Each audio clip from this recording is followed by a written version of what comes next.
Rights, good governance, transparency, and accountability as part of the national values and principles of governance. 2. Articles 10, 73, and 75 of the Constitution require state officers at all times, whether in the public or private life, to behave in a manner that, among other things, 1. Brings honor to the nation and dignity to the office that a state officer owns. 2. Ensures decisions are not influenced by nepotism, favoritism, or other improper motives. 3. Demonstrate discipline and commitment in service to the people.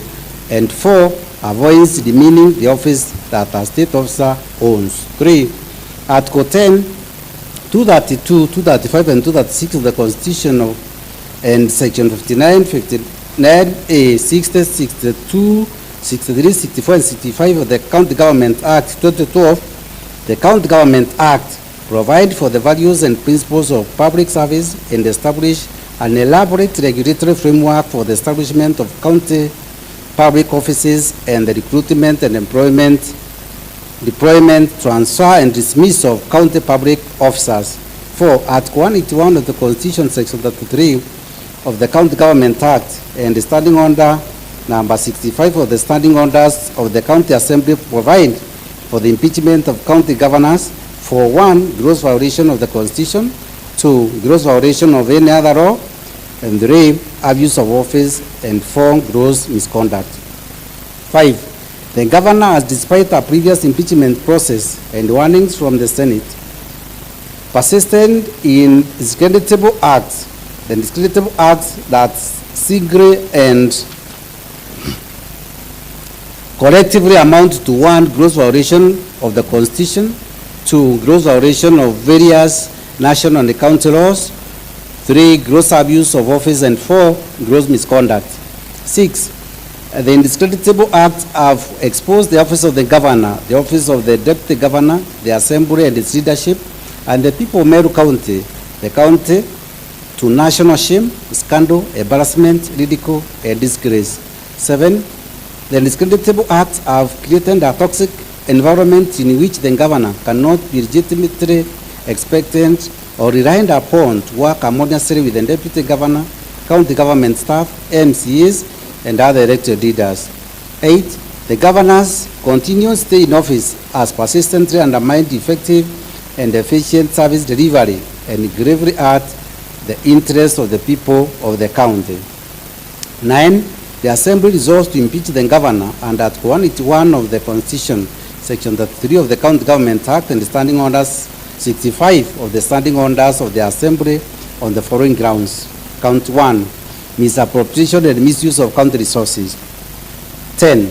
The governors has grossly violated, among others, Articles 10, 73, 201, 226, 226.5, 227, and 232 of the Constitution, Section 8, 12, 13, 1, 16, 17, and 35 of Leadership and Integrity Act 2012. The Integrity Act, Section 55 and 66 of the Public Procurement and Asset Disposal Act 2013.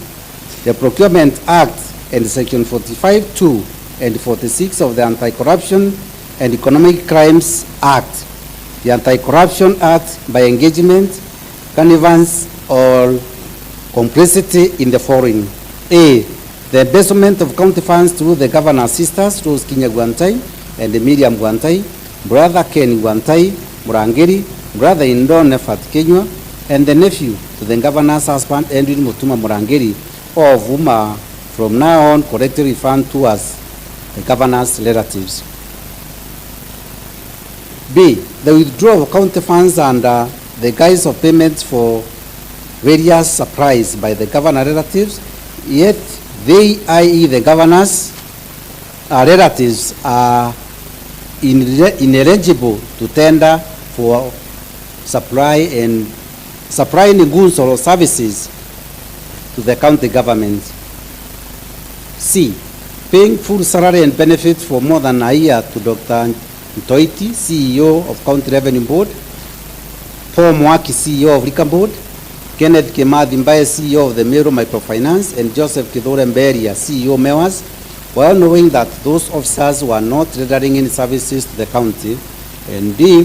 the diversion and misuse of county resources, including funds and motor vehicles, to run the governor's private charity debt of Korea, despite a previous promise to the Senate in previous impeachment proceedings to refrain from conflicting official county operations and Korea operations. 11, evidence of the governor's engagement, connivance, stroke complicity in the proceeding and gross violations of the Constitution and the law. 2, gross misconduct, and 3, gross abuse of office to be found in A, accompanied by Durandera Saresh Mutuma to the Ethics and Corruption Commission, the EACC, dated 11 August 2023, and the attachment to it, a copy of which is produced on pages 1 to 29 of the exhibit. B, a letter by the clerk of the Assembly dated 9 October 2023, requesting a certified copy of Meru County infamous records, a copy of which produced on page 30 of the exhibit. C, a letter by the CCM for Finance dated 11 October 2023, declining to furnish a certified copy of Meru County infamous records on frivolous grounds, thus inviting an adverse inference against the governor in relation to the complaints raised by Mutuma Saresho Durandera, a copy of which is produced on pages 31 to 32 of the exhibits. D, payslips on Dr. John Toiti, Joseph Kidore Mberia, and Kenneth Kimathi Mbae, copies of which are produced on pages 33 to 41 of the exhibits. And E, the Maua Chief Magistrate Court miscellaneous criminal application number E085 of 2023, a copy of which is produced on pages 42 to 47 of the exhibits.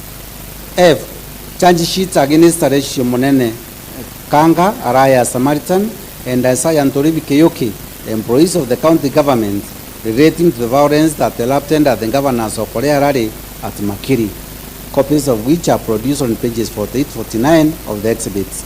G, payslips for Taresh Monene Kanga, Araya Samaritan, and Isaiah Ntoribi Keyoki, confirming their status as employees of the county, copies of which are produced on pages 50 to 51 of the exhibit.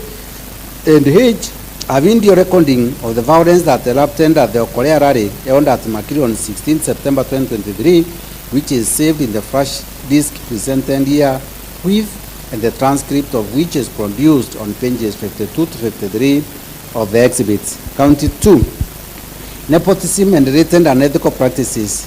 12, the governor has grossly violated, among others, 1, Article 10, 232, 235, and 236 of the Constitution. 2, Section 12, 17, and 24 of the Public Officer Ethics Act 2003. 2, Section 13(1), B, F, 16 and 24 of the Leadership Integrity Act 2012, and 4, Section 55, 59, 59A, 60, 62, 63, 64, and 65 of the County Government Act 2012. The County Government Act, by engagement, connivance, all complicity in the following: A, fraudulently misrepresenting the governor's relatives as a technical team for purposes of travel to China to inspect and certify cancer treatment equipment, while knowing that the governor's relatives are not medical professionals. B, employing Edwin Mutuma Murangeri, who is a nephew to the governor's husband, as the CEO of Meru Youth Service MYS and acting chief officer of the Department of Finance. C, the designation of Nefat Kenywa, who is the governor's brother-in-law, as the director of external linkages without transparent and competitive recruitment. And D, assigning diplomatic duties, namely engagement with foreign diplomats and dignitaries to our unqualified sisters, i.e. Miriam Gwantai, PA, and Rose Gwantai, the bodyguard. 13, evidence of the governor's engagement, connivance, and also complicity in the proceeding. 1, gross violation of the Constitution and the law. 2, gross misconduct. And 3, gross abuse of office is to be found in A, a letter by the EACC to the governor dated 19 October 2022 relating to nepotism, cronyism, and other unethical acts, a copy of which is produced on page 54 to 56 of the exhibit. B, the governor's response to the letter alluded to in the sub-paragraph A above, confirming the employment status of the governor's close relative, a copy of which is produced on pages 57 to 59 of the exhibit. C, letters in English and Chinese by Beijing League Tech Company, Limited, dated 25 April 2023, inviting the governor to China to benchmark cancer treatment equipment for installation at a cancer treatment center in Meru, copies of which are produced on pages 60 to 67 of the exhibit. D, a letter from the county government to the State Department for Devolution dated 26 March 2023, a copy of which is produced on pages 68 to 75 of the exhibit. E, an internal memo by Kusa Asel to the Principal Secretary, State Department for Devolution dated 5th June 2023, a copy of which is produced on pages 76 to 85 of the exhibit. F, a letter from the State Department for Devolution to the Ministry of Foreign Affairs dated 5th June 2023, a copy of which is produced on pages 86 of the exhibit. G, videos of the governor's relatives trip to China, which are produced in the first disc presented herewith. H, a letter dated 6th June 2023 describing NEFAT Kenya as the director of external leakages, a copy of which is produced on page 87 of the exhibit. I, a short list and interview schedule for various posts in the office of the governor, dated 6 September 2023, a copy of which is produced on pages 88 to 91 of the exhibit.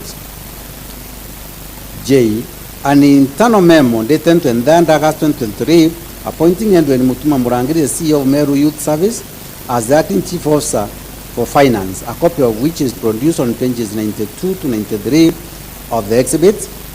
And K, screen grabs of the governor's official Facebook page on 23rd May 2023, copies of which are produced on pages 94 to 100 of the exhibit. Count 3, bullying, verification, and demeaning other leaders. 14, the governor has grossly violated, among others, Articles 1, Articles 10, 19, 2, 28, 73, 75, and 179 of the Constitution. 2, Sections 9B, 19, and 24 of the Public Officer Ethics Act. 3, Section 29 and 34 of the Leadership Integrity Act, and 4, Section 32 and 3C and D of the County Government Act by engagement, connivance, and or through complicity in, among others, the following. A, exclusion of the deputy governor from county executive committee meetings and other official functions. B, bullying, undermining, and posting insulting and demeaning messages about the deputy governor in our subgroup styled Third Government 012, whose membership includes several officers who are subordinate to the deputy governor. C, encouraging and condoning insubordination and the making of insulting and demeaning public utterances by subordinate staff against the deputy governor and other elected leaders. D, bullying, undermining, and posting insulting and demeaning messages about the deputy governor in our subgroup styled county admin services, whose membership includes several officers who are subordinate to the deputy governor. E, encouraging and condoning the removal of the deputy governor by junior officers from official county or sub-communication forums. F, arbitrary suspension, dismissal, withdrawal, and frustration of the staff of the office of the deputy governor. G, illegally, irregularly, and fraudulently holding the deputy governor's staff out of office by purporting to accept their non-existent resignations. H, arbitrary reduction, suspension, and withdrawal of budgetary facilitation for legitimate operations of the office of the deputy governor.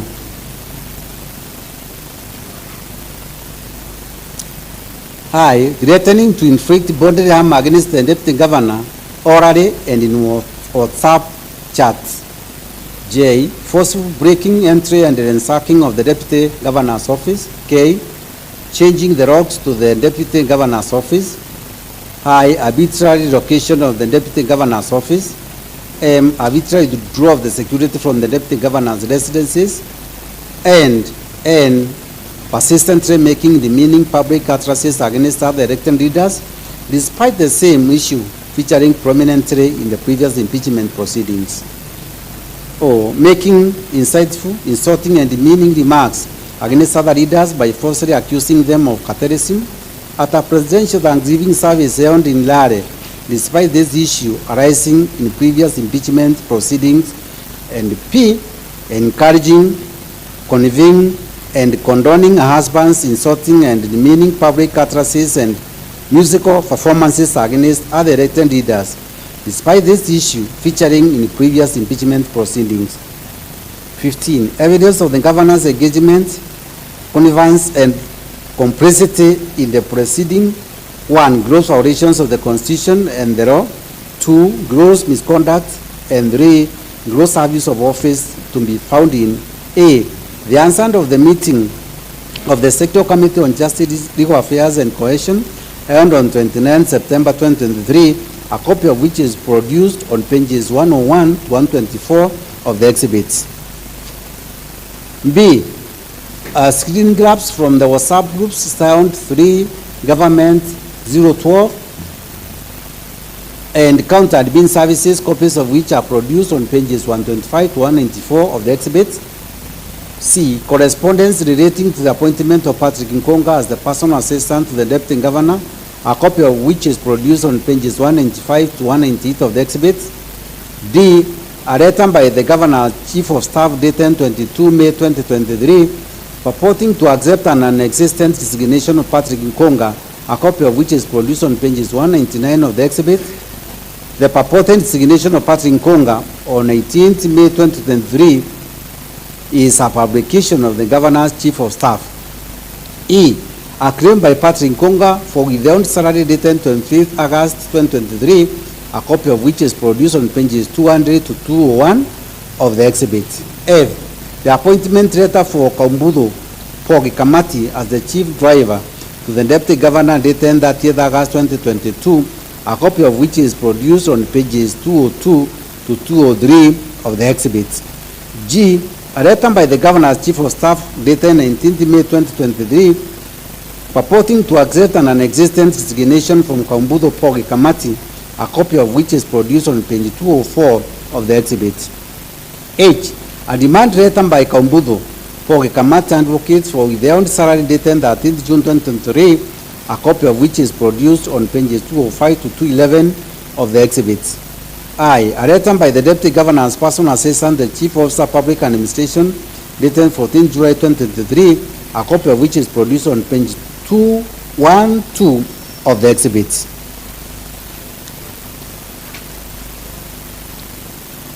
J. Correspondence dated 11 August 2023 to 11 September 2023 relating to repairs, services, and fuel for the Deputy Governor's official motor vehicles, copies of which are produced on pages 213 to 219 of the exhibit. K. An internal memo by the Deputy Governor, personal assistant to the Chief Officer in Finance dated 20 August 2023, requesting facilitation to attend a Meru leaders meeting at the Nakuru State Launch, a copy of which is produced on pages 220 to 225 of the exhibit. I. An internal memo by the Deputy Governor to the County Secretary relating to CEC's meetings dated 23 August 2023, a copy of which is produced on pages 226 of the exhibit. M. Correspondence between the Governor, Chief of Staff, the Deputy Governor, and the County Secretary dated 30 August 2023 to 12 September 2023 relating to the relocation of the Deputy Governor's office, copies of which are produced on pages 227 to 29 of the exhibit. N. A letter by the Deputy Governor to the Speaker of the Meru County Assembly relating to office facilitation dated 30 August 2023, a copy of which is produced on pages 230 of the exhibit. O. A letter by the Deputy Governor to the Speaker of the Meru County Assembly relating to exclusion from CEC meetings dated 30 August 2023, a copy of which is produced on page 231 of the exhibit. P. A letter by the Deputy Governor, the Secretary of the County Public Service Board relating to the staffing of the Deputy Governor's office dated 30 August 2023, a copy of which is produced on page 232 of the exhibit. Q. A letter by the Deputy Governor to the Deputy President of the Republic of Kenya relating to reconciliation dated 1st September 2023, a copy of which is produced on page 233 of the exhibit. HAL. A letter by the Deputy Governor to the Clerk of the Senate relating to an invitation to CEC meetings and office facilitation dated 1st September 2023, a copy of which is produced on page 234 of the exhibit. S. A letter by the Deputy Governor to the Chairperson of the Council of Governors and the Chairperson of the Deputy Governors Caucus relating to reconciliation dated 1st September 2023, a copy of which is produced on page 235 of the exhibit. An internal memo by the Deputy Governor to the Council Secretary dated 11 September 2023, a copy of which is produced on page 236 of the exhibit. U.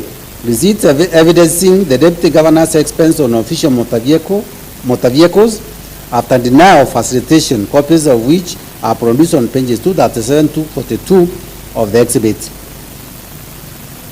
V. Correspondence relating to invitation of the CCM for finance to appear before the Assembly to shed light on complaints by the Deputy Governor, a copy of which is produced on page 243 to 248 of the exhibit. W. Police on B numbers relating to breaking in the Deputy Governor's office and forgery for his driver's resignation letter, copies of which are produced on page 249 of the exhibit. And Hex, a video recording of the governors accusing other leaders of cartelism at a presidential Thanksgiving service held in Raleigh, which is saved in the flash disk presented herewith, and a transcript of which is produced on page 250 of the exhibit. Y. Video recording of an insulting, demeaning, and insightful musical performance by the governor and husband at Kiotene, which is saved in the flash disk presented herewith, and the transcript of which is produced on pages 251 to 252 of the exhibits. Z. Video recording of the governor chief of staff making highly vulgar, insulting, demeaning, and insightful remarks against the deputy governor of Aita TV owned by the governor through relatives and proxies, which is saved in the flash disk presented herewith, and the transcript of which is produced on page 447